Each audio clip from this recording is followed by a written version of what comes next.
Who's ready, Bills Mafia? It's the Bills Squad, sponsored by Gametime. Everything Buffalo Bills, every week. Breaking down the big hits and game-changing plays the way only the Locked On Podcast Network can. Nobody circles the wagons like the Buffalo Bills. So gear up and squad up. The Bills Squad show starts now. And welcome back in, Bills Squad. Jeremy White and Jerry O today. No Joe Marino. He's off this week, a scheduled absence. Last time we were without Joe, we missed him very much. And every 15 minutes in the chat, it was, where's Joe? So we're sad to miss him again. He's on vacation, a much-deserved vacation. And we'll be back as we start next week about Bills training camp. So you got the two of us. We'll have Tyler Dunne of GoLongTD.com joining us. He has just released a big, long piece on Dalton Kincaid. We'll talk to him about his conversations with Kincaid. Tyler literally wrote a book on tight ends, and has lots of stories about the position. We're going to get into that with Jerry as well. Also coming up today, the new list to yell about is out, and that's Jeremy Fowler's top 10 quarterbacks, according to GMs, executives, and people in the NFL, coaches, all that. So lots and lots to get to. And, of course, your comments, your questions, fire them up in the chat. Hit like, hit subscribe, join us, and be a part of the show. But before we get started, today's episode is brought to you by Gametime. Download the Gametime app, create an account, and use code LOCKEDONNFL for $20 off your first purchase. Jerry, a new list is out. The quarterbacks ranked 1 to 10. There's a lot to get to on this list. One little call out to Mr. Joe Marino, who's not with us today. Baker Mayfield goes in at number 10, and I know Joe's a big Baker fan. So when I saw Baker get that top 10 love, I was thinking about Joe because Baker getting a nod there is, whatever. It's nice. It's nice for the underdog, even though he was a number 1 overall pick. Completely. I mean, and I'm a huge Baker fan myself, watching him in Oklahoma, living in Tulsa, a huge part of the sports scene down here. Love Baker Mayfield, love his personality, love the way he plays, love his grit. And, this is a guy that, could have, for all intents and purposes, tanked and been out of the league within 5 years. Had a horrible situation to start his career. I think he had, 4 offensive coordinators in 4 years. Never got settled in, became a scapegoat in Cleveland and that whole mess. But the guy that Baker Mayfield is, I think he was personified when he went to the Rams, and he knew he was only going to be there for a little bit. But he put the time in, learned the system, won a game for him when he needed to come in for Stafford, was all in while he was there, knowing that he wouldn't be there long.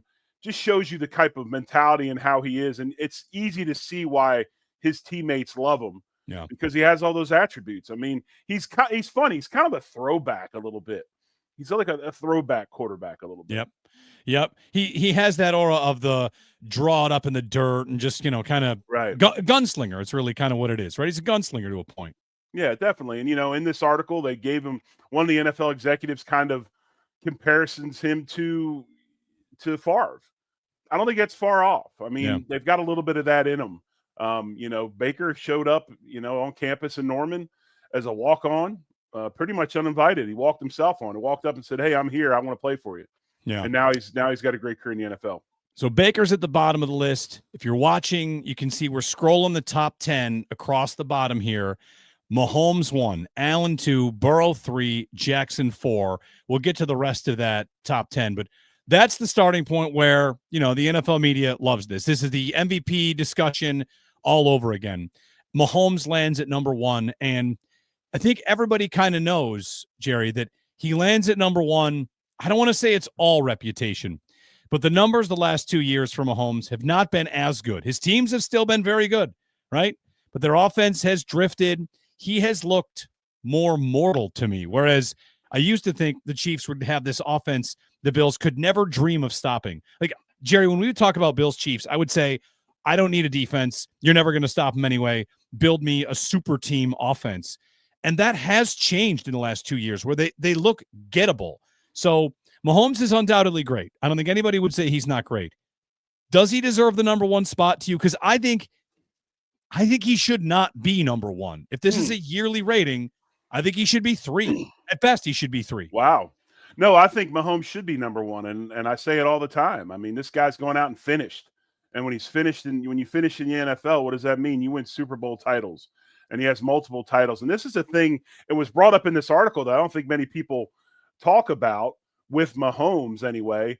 And it's talked about with Josh Allen all the time. We know Josh Allen doesn't have a true number one go-to wide receiver. We're wearing hats and everything that says everybody eats. And, that's how the mantra is in Buffalo. But if you look at Mahomes over the last couple of years, you've got an offensive line that has declined, especially a tackle, the opposite of what Buffalo has, right? Mm-hmm. And then you look at their wide receiver group that was gutted by injury.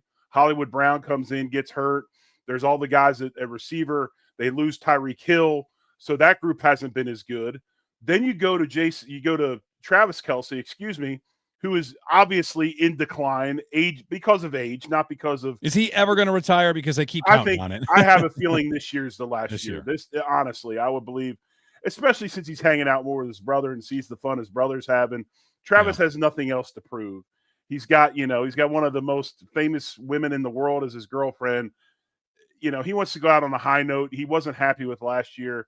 He probably retires after this year. But you got Kelce in decline, a wide receiver room gutted, not great at offensive line, yet they're still in the Super Bowl and find ways to win.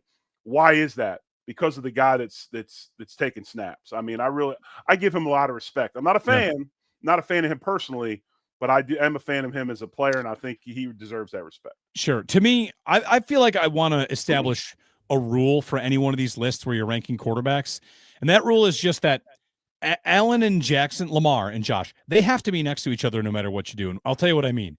So in this list, Mahomes goes 1, and it's Allen 2, and Lamar's 4, which we'll get to because Burrow got in there ahead of him. But if you value the rings and the championships and the clutch moments then that's fine. Like, people can disagree on that. I saw one ranking that had Jackson 1, Mahomes 2, Allen 3. And to me, I got a problem with that. If you're about the rings, then you got to put Mahomes number 1. But you can't put Jackson ahead of him and then not put Josh ahead of him too, right? Like, it feels like wherever you are fundamentally when ranking these quarterbacks, if you want to go rings, fine. But if we're just going on year to year, I mean, Josh was the MVP this year, Lamar the year before. They're not knocking him off in the playoffs. That's the problem. But we would say the last game Mahomes just played, he got beat by Jalen Hurts. Right. And we don't really think that made Hurts better than Mahomes. We just kind of evaluate on who's the better player. So I don't know if I'm overly fading Mahomes because I feel like he has looked mortal, but I just want Allen, and to a smaller point, and I know this, not every Bills fan agrees here, or Jackson, to win. I want somebody other than Mahomes to win. Allen, obviously, a lot more. But this guy has just kind of owned every conversation about quarterback for the last, 6 years, 7 years? Because he just makes the AFC Championship game or the Super Bowl every single year. And it's tough. Well, when it comes down to cutting time, Mahomes is a dog. Yeah. He finds a way to get it done. They get it done and they go to the championship game. And really, let's face facts. Would we care if Josh Allen was 5 or 6 if he had a ring right now? Nobody would give a flip if he was. No, we would argue and yell like Eagles fans are right now about Hurts, right? But we'd still have the Super Bowl, so who would care? Put Josh with that Eagles defense. Put Josh with that team over there that finishes on defense like that. Now, obviously, we have an offensive line that's comparable to Philadelphia's. We've got a really good back. Now, Saquon's better. He does more things, but still, put Josh with that receiving core. You got to look at it that way as well. Yeah. You can comment, join us here on the Bill Squad show, Jeremy White and Jerry Ostrowski here. The rest of the list. Okay, so Burrow above Lamar. Burrow is starting to become the other side of this. If he's so good, how do they miss the playoffs 2 years in a row? Well, one of them, he's hurt. There's injuries. But they missed the playoffs last year. He put up monster numbers, in part because the way that team is built, Jerry, he's just like chasing all of their other mistakes.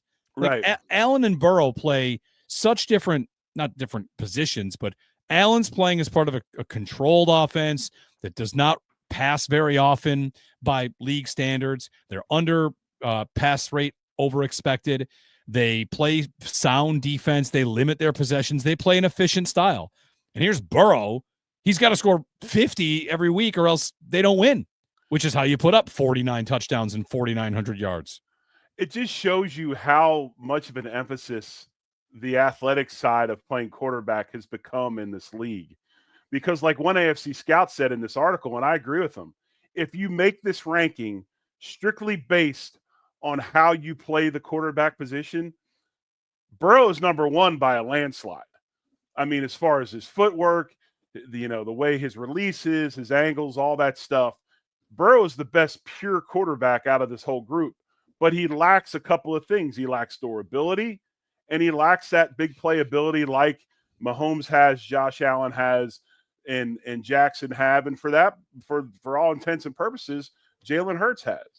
But if you were to go ahead and rank them just on way to play the quarterback position, Burrow's that guy. But you're right. They have deficiencies in their roster, obviously not at receiver. Yeah. I always felt, and I know Joe's talked about it as well, if they get this offensive line up to speed and build some sort of running game, they have a chance. But they've got to get that done first. And, yeah, I mean, it just shows you how much emphasis nowadays is on the quarterback spot to be able to make plays in duress with athleticism. Mahomes 1, Allen 2, Burrow 3, Lamar 4, Jaden Daniels, a rookie, jumps in at number 5. And it's been a long time since a quarterback was so good as a rookie. Mahomes threw 50 touchdowns, but that was in his second season. Like, rookies showing up and making that big of a mark, Daniels has done an awful lot to impress people. No, I think Daniels is unbelievable. I think he was probably the best quarterback in the draft last year and somehow gets to Washington. I watched him on tape. I did a show with some guys from the Washington Commanders a while back and studied a lot of film and watched him play.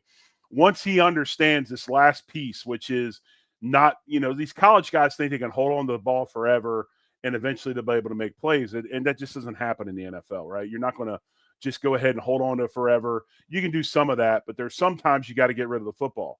A lot of their sacks were him holding on to the ball. When he learns how to get rid of the ball and not take big losses and those types of things, everything comes into play.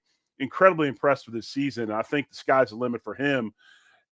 Again, with the factor thinking of along the lines of if he can stay healthy and he has the durability to play for in this league. Daniels 5, Stafford 6.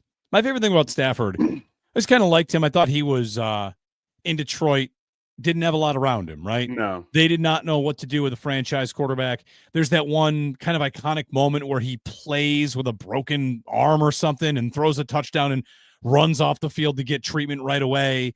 I thought, I like that guy forever.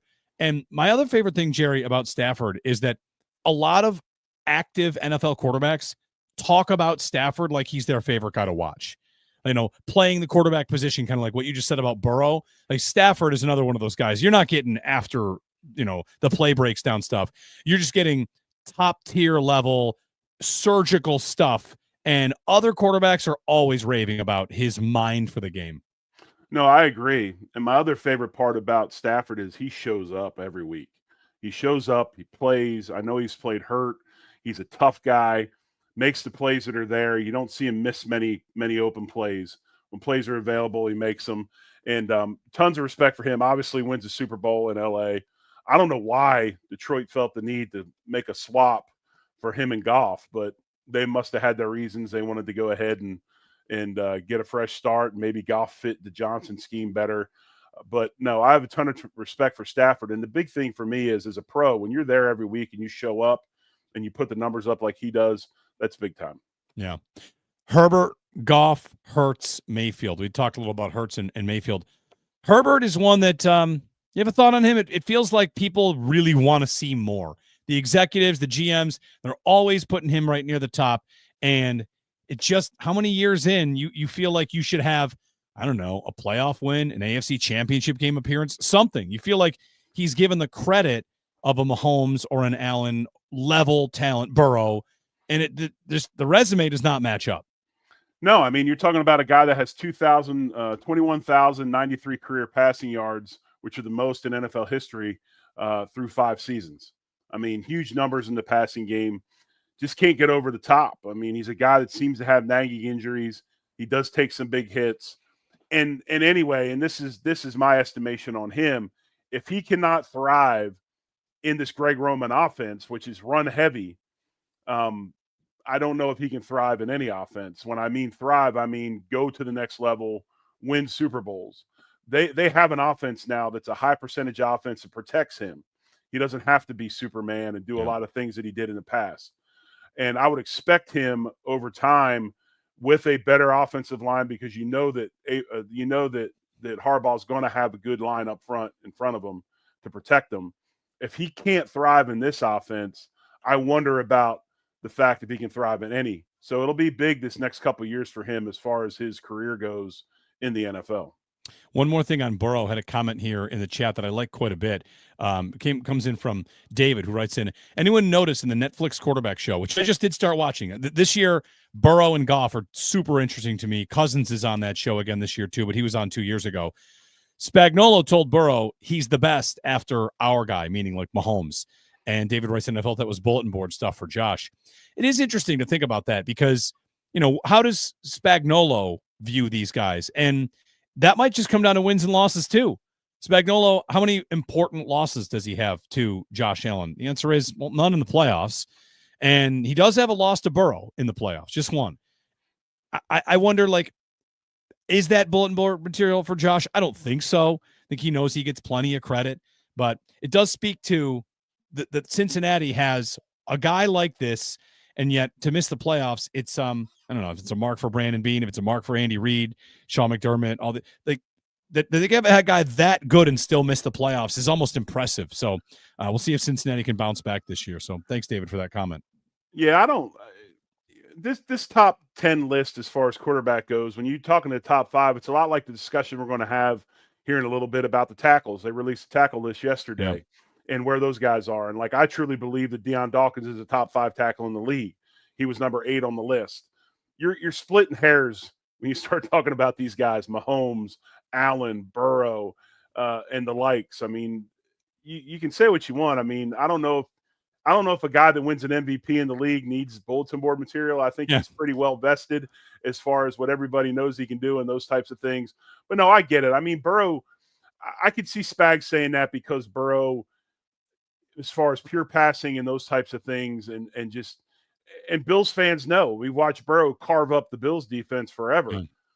He's so damn accurate and he's such a good passer. I mean, I don't have any problem with that. I mean, what context and what part of the game is he speaking on?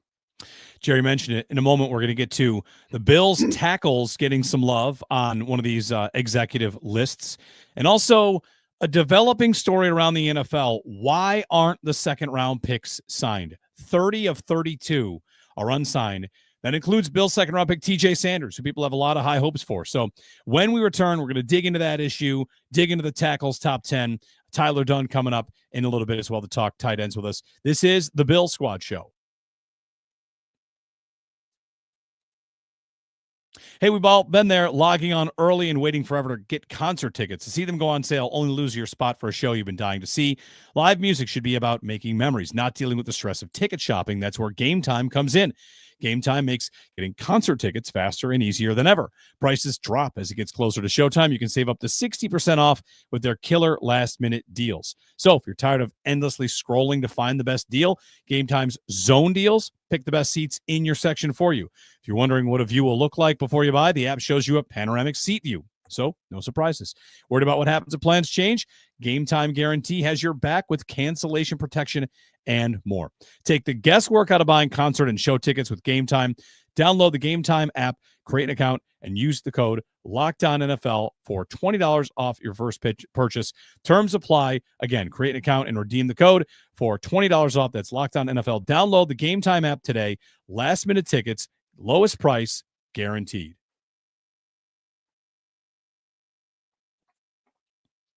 Jeremy White and Jerry Ostrowski here on the Bill Squad Show. Joe Marino off today, off this week. We'll get him back just before training camp. So we went through the top 10 quarterbacks. The top 10 tackles, Jerry, you had to be happy. The Bills, they got their love, and I feel like it's probably too late for Dawkins to be getting this much love. He should have been getting it for a long time.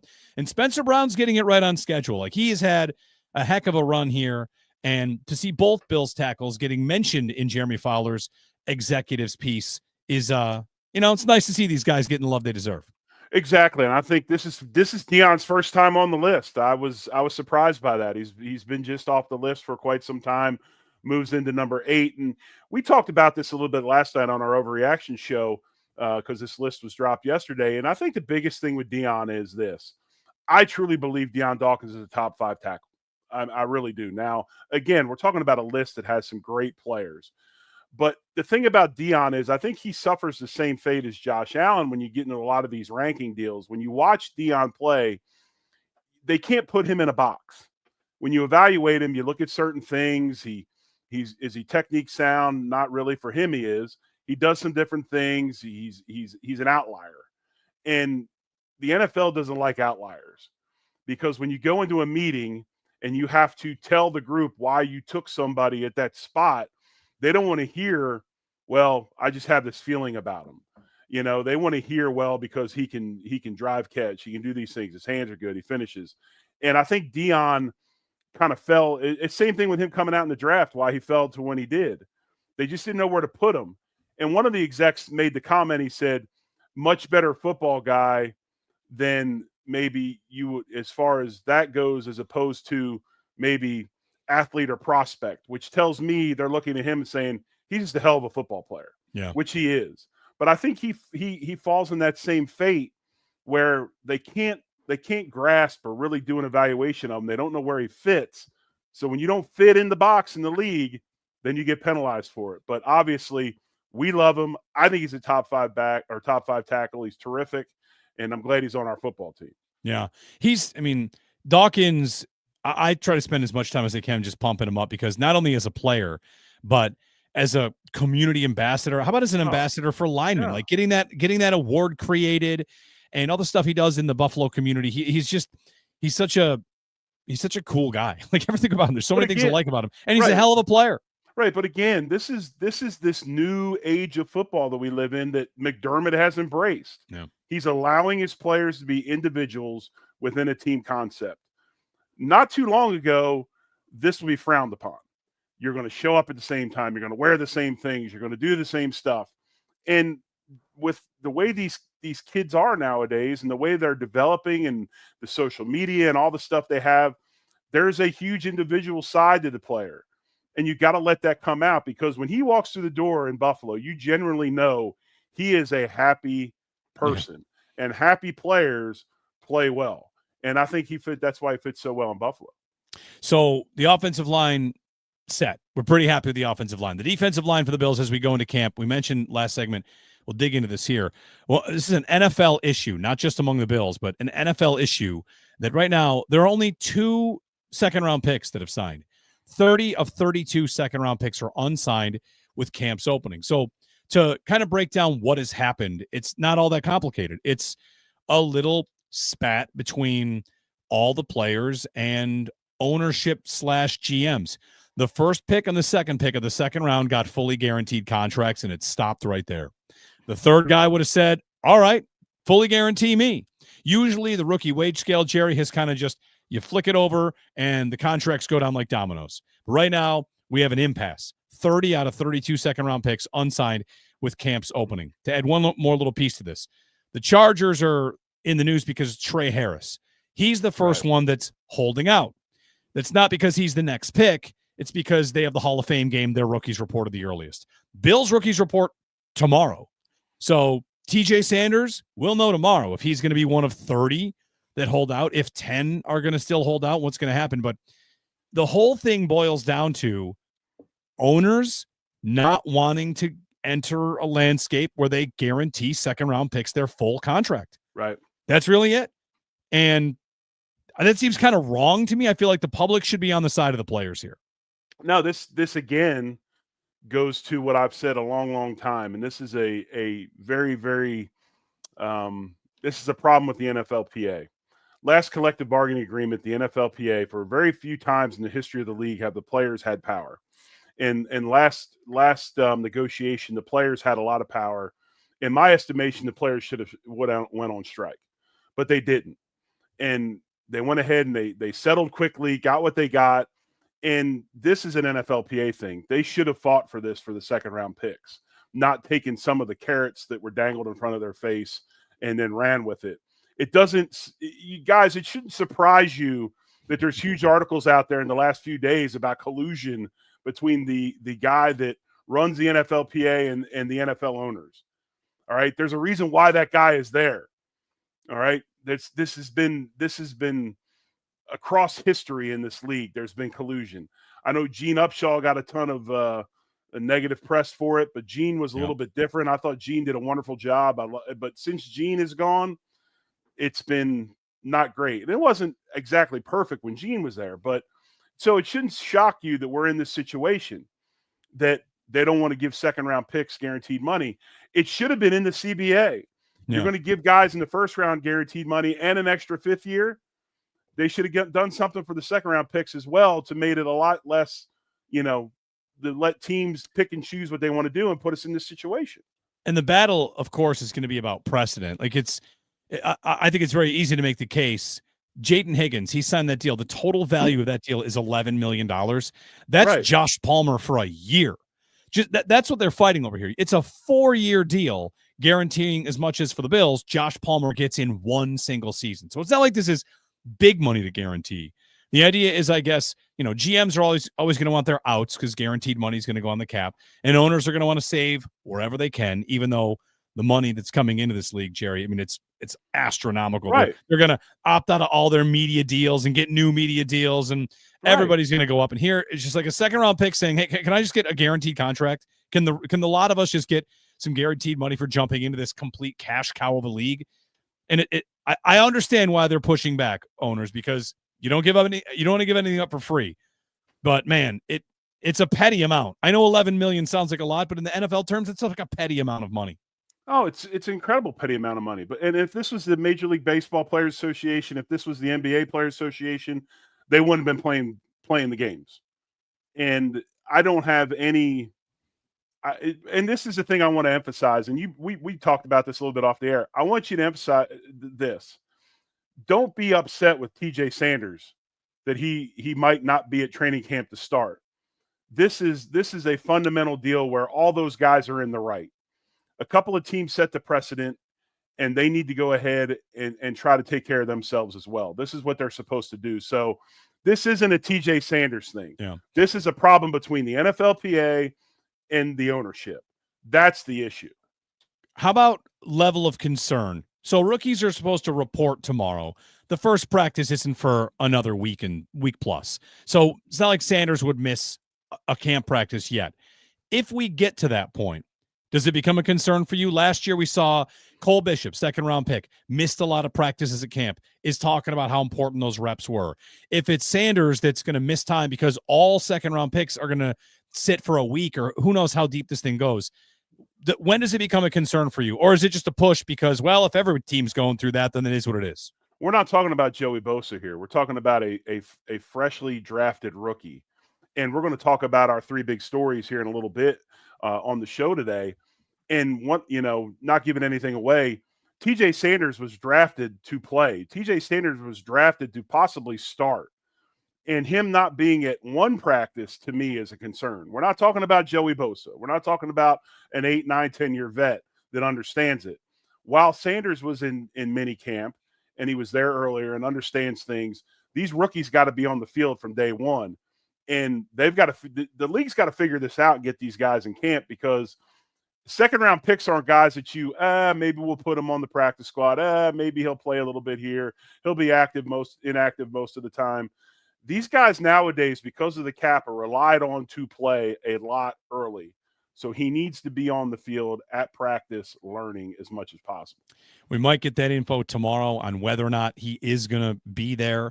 I wonder if any of these players one last thing on this, Jerry. Let's say you are the next player that is due on the dominoes of the second-round picks would be Nick Emenwari. Would he, as a rookie, already feel pressure from the PA to not go in because you're fighting for other second-round picks? Like, the PA is it represents lots of players, quarterbacks to 53rd man on the roster, and here's second-round picks. Like, if Emenwari says, screw it, I'm going to go to camp and we'll get this thing done, would the rest of the league care? Like, how would guys line up about this? It is a union issue, but it's only 30 members, and I feel like you said, the union's not exactly the best at these smaller issues. I think the biggest issue is you can bet and you can guarantee that these guys in the second round probably have a group chat. The pressure comes from the other players, not necessarily the NFLPA. If the NFLPA cared, they would have never gone ahead and agreed to having this in the collective bargaining to begin with. It's going to be those other players. It's going to be those other agents. Because if I'm an agent and I want a reputation that I'm doing the best for my player, how am I going to let these guys go in and sign that contract? And then in the future, guys are like, I don't want to sign with you because you just caved and let a guy go in and not guarantee his money in the second round. Yeah. So I think that pressure comes from the players themselves, those guys in the second round, and also the agents more so than the NFLPA. Something to watch, of course. Rookies set to report tomorrow, Tuesday, and camp gets started next week. When we return, he wrote the book, one of the books, on tight ends. Tyler Dunne, golongtd.com, just posted a new piece, big, long conversation with Dalton Kincaid and his plans to bounce back. So stay tuned. Tyler joins us. We'll talk about one of the Bills' potential bounce back / breakout candidates, Dalton Kincaid. It's coming up next here on the Bill Squad Show.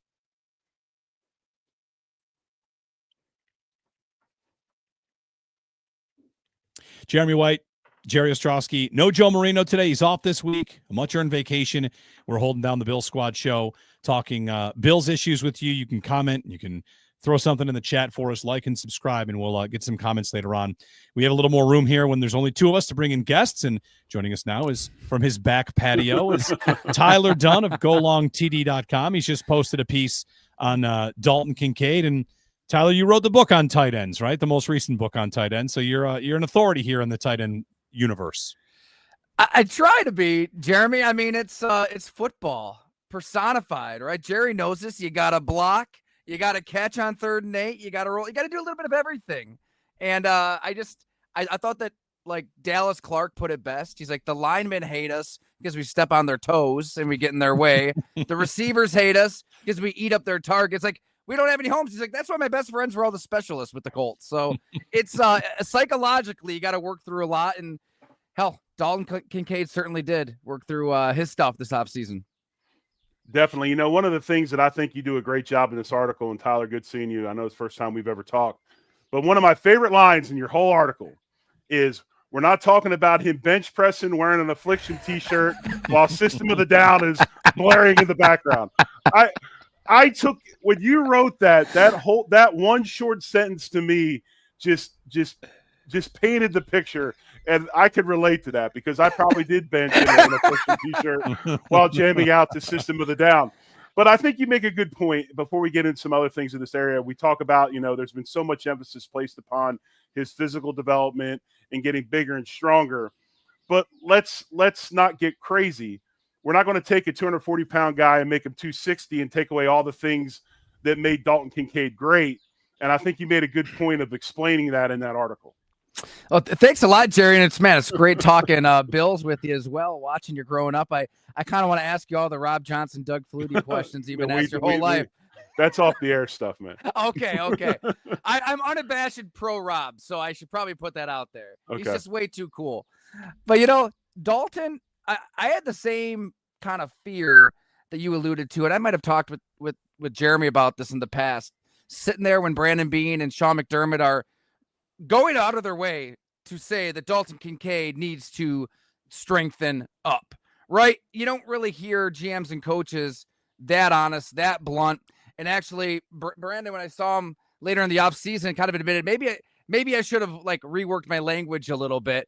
But either way, they clearly wanted him to beef up. So I was worried, look, you drafted him in the first round to be something this team has never had. They've never had a star tight end since inception. He set the record for most catches at that position as a rookie. So you've got a weapon. You want him to be a weapon. They're bringing up Cole Beasley. Brandon Beane did when they drafted him as somebody who can kind of win in the slot, win in the short spaces. And obviously he blew up at Utah that last year. So you do wonder, okay, do they know what they have here? And if he does beef up, are you kind of zapping that athleticism?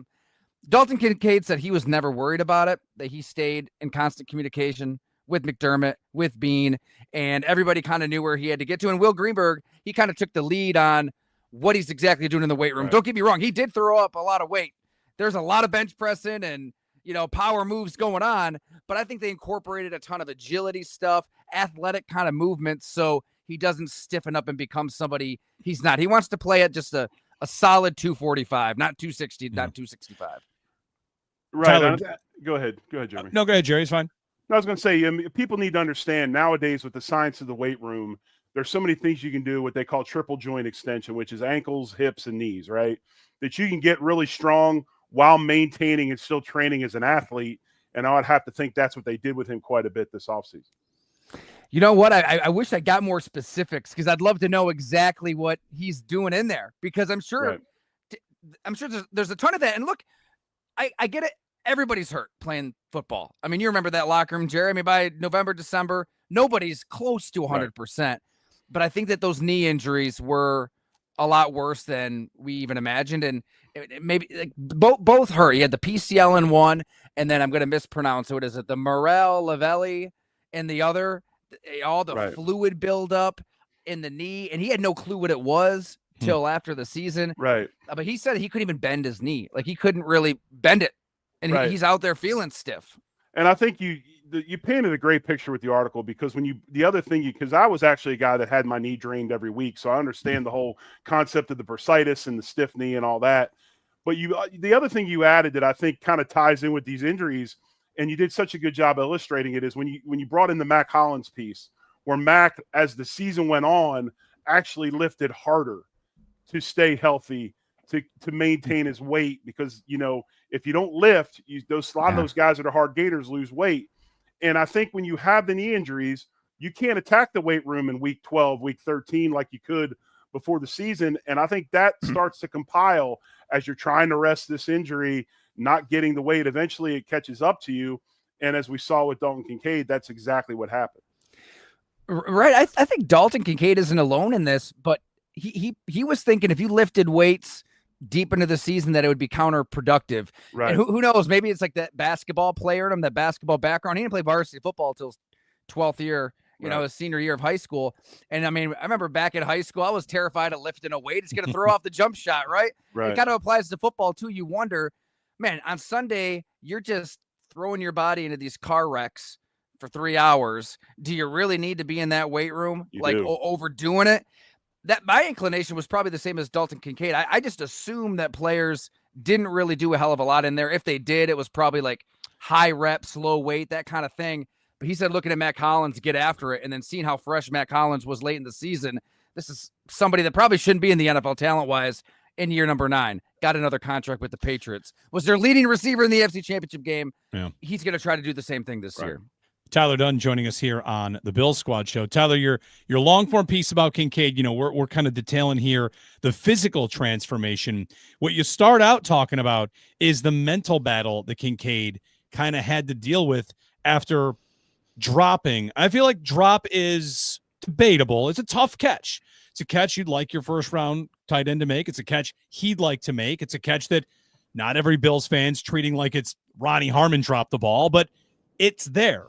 And I feel like it's on the level with Tyler Bass, where doesn't mean you win the game, but you didn't lose the game if you catch that ball or if Bass makes that kick. And, how did you find Kincaid is dealing with that part of it, with the idea of not coming back from injury, but coming back from failure, coming back from a letdown of the fan base, of his teammates? Because that's pretty strong right at the start when you talk to him.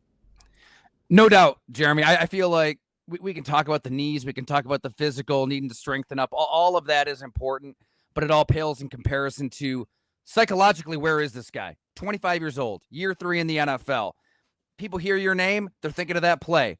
I'm with you. That's a high degree of difficulty. That's a tough play to make, but he's drafted in the first round to make that play. I mean, for Josh Allen to even get the ball off is kind of a miracle. So, yeah, he's doing this over out toward the sideline, has to stop on a dime, do a 180, dive. Not easy to make. At the same time, yeah, it hurt him because this is somebody in college.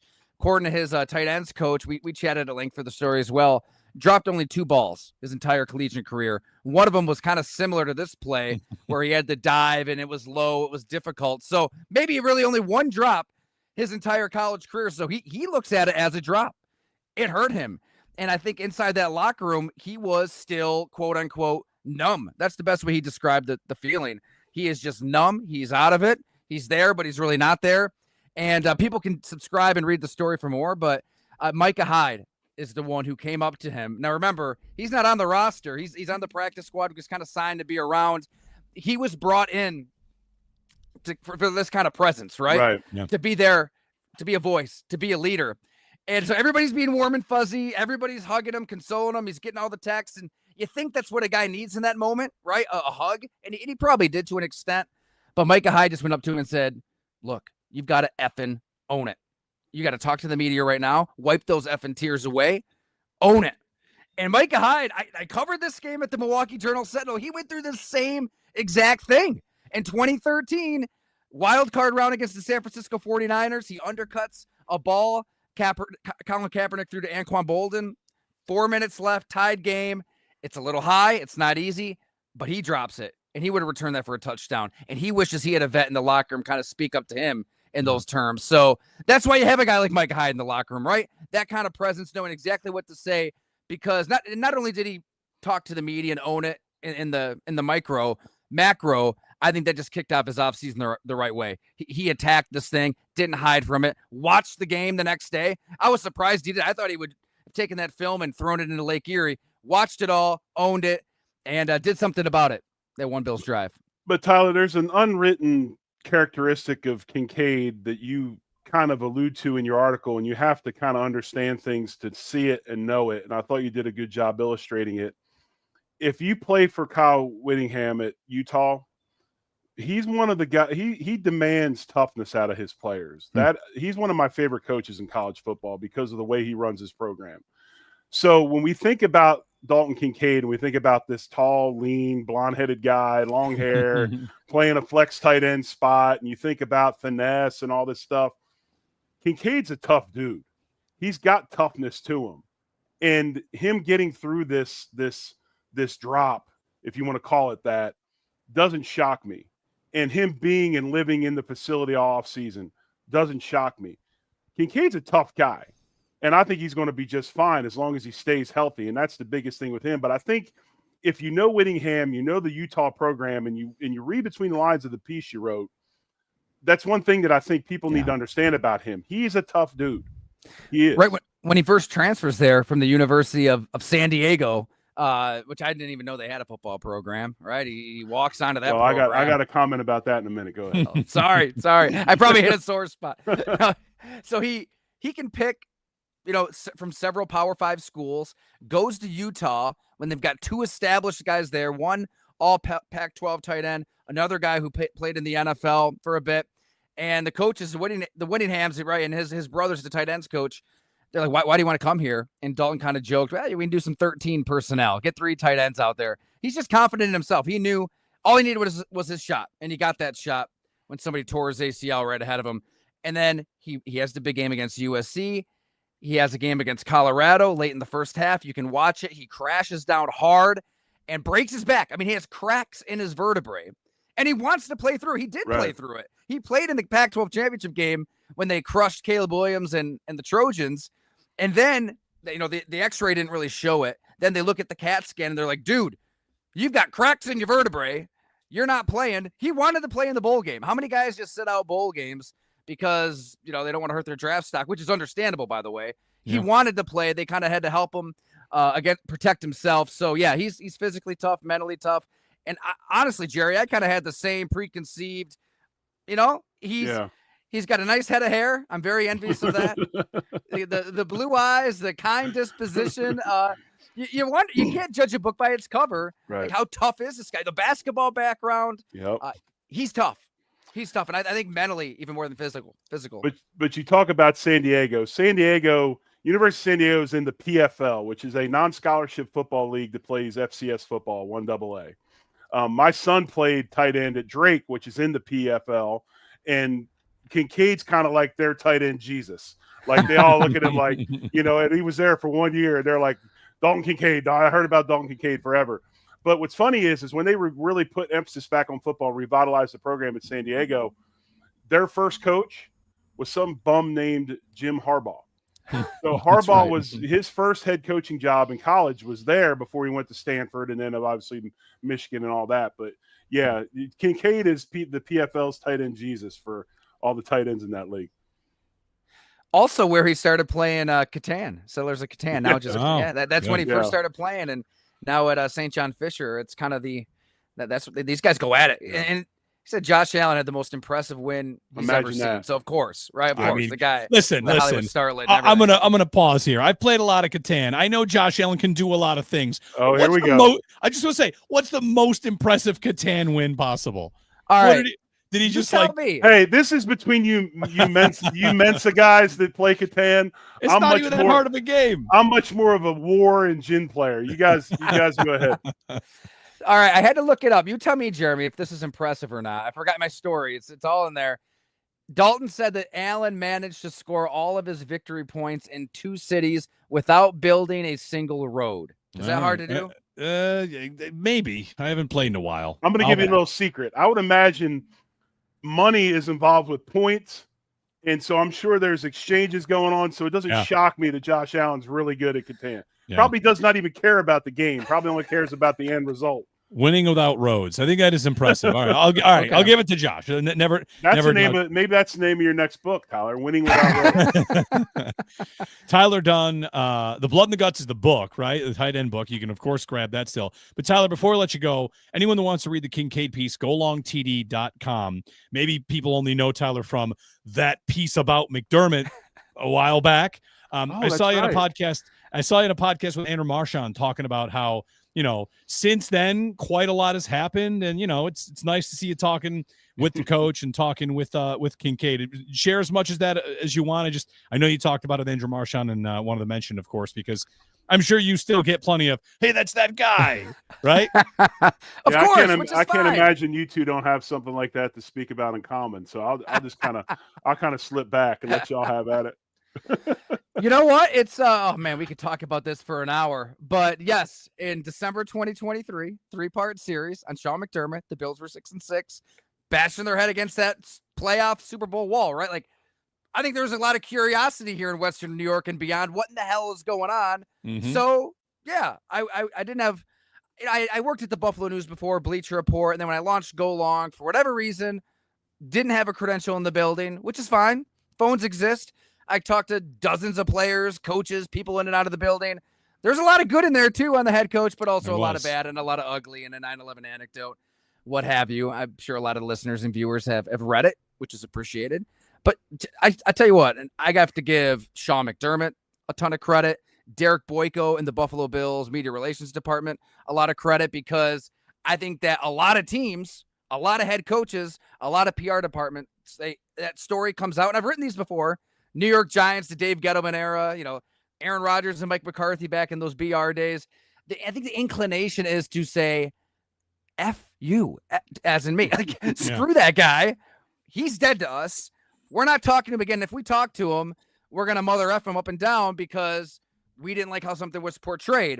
When, Jeremy, trying to get the truth here, trying to give fans who pay, $18 beer and, $70 parking and $150 ticket, the truth of this game. There's a lot behind that curtain. Yep. But the Bills just gave me a call. It was Sean. We probably talked for 10, 15 minutes the day after that story came out. And Sean just said he'd love to get together after the year. And I said, that'd be a fantastic idea. Let's get to know each other. Lo and behold, we did at the Combine in February. So just, a couple months later, sat down for, an hour and a half, 2 hours. And we didn't even talk about those stories written at all. We really just got to know each other. He learned a little bit more about Go Along and the type of work that I do. I learned about where he's coming from as the head coach of a team. And I just told Sean, look, I would love to be in the building, talk to as many people as possible, sit down with you at some point if you'd like to. And so all of last season, obviously, I was there, wrote several features, covered the team. And look, we're going to be objective. And we were critical at times, especially at the end of the season with how it ended again. But to Sean's credit, we even sat down on the verge of the playoffs in his office for over an hour, right? Yeah. How many head coaches do that in general, let alone Sean McDermott when something fairly critical was written? So I tip my cap to the Bills, the head coach, the media relations department, everybody involved, because I think it's rare that everybody's just kind of grown-ups in that situation. Yeah. Right. I even joked with Sean when we sat down. I'm like, there's a lot of people outside of this building. They probably think we're going to be in an octagon right now. And it's not reality, right? We were honest with each other. Like, I'll take the adults. We both have a job to do. Oh, yeah, I was gonna say, I think we would all take McDermott on that bet. Like, he's a he's intense. But anyway. Tyler, go longtd.com, long form stuff covering the NFL, the Bills. I'm reading it all. I've been a subscriber for a long time. Highly recommend. So, Tyler, great work as always, and we'll chat down the line. Hey, thanks so much for having me, fellas, and great to meet you, Jerry. Yeah, that was great awesome. meeting you, Tyler. Thank you. Tyler Dunne, golongtd.com. It's a great site. Long form stuff. Get to, he's getting in there. He's talking to players. He's talking to coaches. He's doing that work. Jerry, you read the piece on Kincaid, all the other tight ends in history and the stuff they battled and the mental side of it. And I'm sure you've seen players when they have something bad on the field happen, you got to pull them out of that. You got to bring them back from that, because it can definitely spiral the wrong way. No, definitely. It's happened to all of us. I mean, if you play long enough, something's going to happen to where it's a bad situation. You're going to have to dig deep and go into dark places and find a way to get out of it. And the one thing that I can say about this Bills team is they are incredibly close and they have each other's backs. And that whole, when he talks about Micah Hyde, after the game and everything with Kincaid, I mean, I don't expect anything different from that group. I mean, that's a strong group. The Bill Squad Show. Jeremy White, Jerry Ostrowski, Joe Marino up this week. When we return, we'd slated to do our top 3 storylines from training camp. There's only 3 shows we've got until we're at camp, basically. So we'll do a quick version of those. We each picked our 3 biggest storylines heading into training camp, and maybe we flesh them out a little bit more later in the week. It's the Bill Squad Show here on the Locked On Bills channel.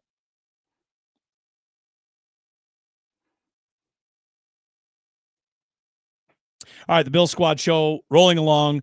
Jeremy White, Jerry Ostrowski. I gave Jerry a homework assignment. I said, Jerry, I want you to think about it and give me your 3 biggest storylines, biggest camp questions, or you want to handle it really, going into training camp. We have 3 shows until camp. Your 3 biggest questions going in. So I wrote down 3. You wrote down 3.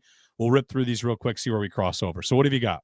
My number one deal is, how do the Bills handle Hard Knocks? I think there's still question marks about that. How do they depict themselves, in the nation as far as a franchise? How do they handle the cameras being on them 24/7? I think that's going to be a big thing. I don't expect them to have any issues with it. This is a mature football team and a team where the key pieces have been around for quite some time. And I think second thing, going into the offseason, and it's funny because I had no idea that Tyler was going to write this article, but Kincaid's maturation was my second story. Seeing how he comes back from injury, seeing if all the extra work this offseason in the weight room, working on his strength and those things, are they going to come to fruition? And is he going to be that guy that we picked in the first round? Because I think that when you really look at this receiving core, he's close to being at the top of potentially big play guys. And I think that this will be a big year for him. We'll see how he goes. And then my third thing is, with all the new pieces on defense, not just players, but coaches as well. And it's why that our conversation earlier about TJ Sanders to me is so important. How does this whole group of new pieces come together? Hairston, Sanders, Jackson, Nielsen, all the new coaches. How do these guys come together, and are they able to take this defense? I'm not saying become the best in the league, but elevate from last year, which was, I don't think it's going to be hard to elevate because you were near the bottom. Can they elevate to a level that complements this offense we have that gets us over the hump? So I think that's my third story going into training camp. How does all the new pieces of the defense come together for the Buffalo Bills? My 3 going in, and by the way, I like Hard Knocks as an answer there, because the reality is that Hard Knocks might change what we think about a position group or the way people get along or how chemistry is formed. Like the Netflix series with Joe Burrow, he's screaming at his head coach because they didn't play well, and how upset he is after a win. So if we get to lift the cover of the Bills a little bit, we'll see a lot in there that we might not know about. And I think Tyler brought light to that as well, saying that McDermott's meeting with them and they're sitting down. And I talked about this a few months ago, that there seems to be a new transparency after this franchise has been so secret squirrel for so long. they seem to have a transparency about him now that's different than in the past. So my 3, Max Hairston's chops to be the starter. Can he beat out Tre'Davious White, Dane Jackson? I think the Bills defensive backs have a solid floor, but can he get in there and be corner number 2? Joey Bosa's health, which might be silly to track in July because all that really matters is can he play in January. But I just wanted to get off on the right foot. And I feel like if we're seeing lingering injuries in July and August, Jerry, that's going to be bad news. It's not going to be a good sign. So Bosa's health is big for me on what I'm going to watch at training camp. And then the other one is, can Keon Coleman change anyone's mind on him right now? I don't think people are out on Coleman or even really down, but how, like the level to which he can contribute and the ways they can use him. I know what he did at training camp last year that was really impressive. And it's almost like if I see the same stuff from him at camp this year, it'll be still impressive what he can do, but I'll think, all right, maybe there's not more in there. Maybe we found a role for him. The idea that he can grow into something greater, I don't know if he can convince me that at training camp, but I'm eager to watch and see if that comes to fruition because there's a lot of ability and how they use him is really key here. So those are my big 3 heading to training camp. No, I think that the Coleman thing is interesting because with him anyway, I want to see him control the controllables, which is you're a big physical player. You got back in the weight room this offseason. Quit trying. I don't care how many 40s you run. I don't care how much weight you lose. I don't care how many Pilates you do. Keon's never going to be that smooth separator. That's not what he is. I want him to go back to being, like I talk about a million times, that bully receiver. I want to see him be physical. Be physical in the run game. Put guys on their back. Do all those things. Control what you can control with your God-given abilities, and the rest of it will fall into place. And I hope he learned that after a subpar rookie season, trying to be something he's not. One other thing, we got a countdown to a new helmet. The report from Buffalo Rumblings is that the Bills are going to debut a new helmet on July 22nd. That's the day before the first practice. So, yeah, get that red one. Perfect. You are ready with this. Anything other than this. Oh, you don't want that one? No. Anything other than this, we riot. All right. I agree with we've had Bills Mafia on X this weekend talking about it. I agree. Anything that does not look like this, we riot. Red helmet. It's got to be that, right? The final year of Highmark. They don't even have to commit to it long term if they've got other plans. I don't know if they're going to add a third jersey. The Chargers are adding one tomorrow, so we get new Chargers uniforms tomorrow. Why? The Chargers have the best uniform in the league. The light blue uniform is the best uni in the league. I know. Just go to that. Well, the Bills are going to get rivalries uniforms. I've not seen any timeline on that. That's the one that's just special for the AFC East and the NFC West. Right. So we're going to get some good Bills gear coming soon. And this new helmet, it's in there somewhere. So 8 days away from maybe finding out red helmets. The thing I wonder is I play a little bit of fashionista on the golf course. Football fashion, I don't know. Does that helmet match the jerseys they currently wear perfectly? Would they have to tweak it at all? What do they got to do? No, that helmet matches those jerseys. Okay. I mean, I now they're old ones. Back in the early 2000s, that navy blue nightmare, not so much. I thought that putting the navy blue stripe on that helmet was garbage. But no, I think what they have now, it matches very, very well. Maybe they wear the red helmet when they go color rush and they wear their all red jersey, their all red uniforms. Yeah. I don't know. But no, I think they match fine. You put that red helmet with that royal blue jersey, it'll look just fine. Yeah. The countdown's on. Getting closer to training camp, getting closer to a new helmet, getting closer to Hard Knocks. Lots to be excited about. That's it for us today on the Bill Squad show. No Joe on Thursday either. He's got a whole week off. We made him take the time off. He deserves it. He deserves it. He deserves it. He does. So we're back on Thursday. We're going to have John Scott join us from Channel 2 here in Buffalo, chat a little bit about these camp storylines. And maybe next show we'll dig into those 6 items you and I just mentioned. We'll have a lot more time. So thanks to everybody who's been watching. Give us a like. I got one comment here I want to bring up. Buffalo Live. 221 watching, only 37 likes. Yeah, come on. How about a couple? I don't even know how YouTube works, but hit the likes. Let's smash the like button, and keep commenting. Thanks for joining us, Jerry. Good to see you as always. We'll talk again later in the week. Everybody, be good. Go Bills. Much love. Go Bills.